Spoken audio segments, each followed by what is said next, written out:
వచ్చే నెలలోనో, ఆ పై నెలలోనో మనం సో అండ్ సో ఊరెళ్దామని జెప్పేసి టికెట్లు బుక్ చేసుకుంటాం. ఆన్‌లైన్‌లోనే బుక్ చేసుకుంటాం. ఆ తర్వాత మనకి వెళ్ళే తీరిక ఉండదు. అది క్యాన్సిల్ చేసుకుంటాం. ముందే క్యాన్సిల్ చేసుకోవడం ఒకటి. ఒక్కోసారి ఆ టైంకి ముందు క్యాన్సిల్ చేస్తాం. గంట ముందో, 2 గంటల ముందయితే పెద్దగా డబ్బులు రావు. లేదా సాంతం వదిలేస్తాం. సో, ఒక స్టేషన్ దాటాక, 2 స్టేషన్‌లు దాటాక ఆ సీట్లని వేరే వాళ్ళకిచ్చే అధికారం టీసీలకి ఉంది. అయితే ఆ టీసీలు ఇప్పుడు అది డబ్బులకి అమ్మేసుకుంటున్నారు. మామూలుగా ఆ టీసీ వేరే వాళ్ళకి కేటాయించి దానికి బిల్ ఇచ్చి డబ్బులు తీసుకోవచ్చు.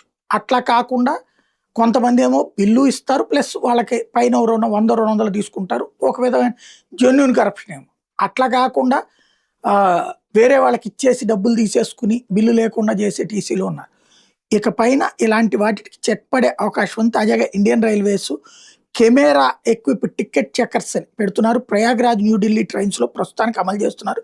దేశవ్యాప్తంగా అందరి టీసీలకి ఈ ఫెసిలిటీ అమరిస్తే గనక సీన్ మారుతది. బట్ టీసీలు ఒప్పుకుంటారో లేకపోతే దీనికి వ్యతిరేకంగా ఉద్యమం చేస్తారో చూడాలి.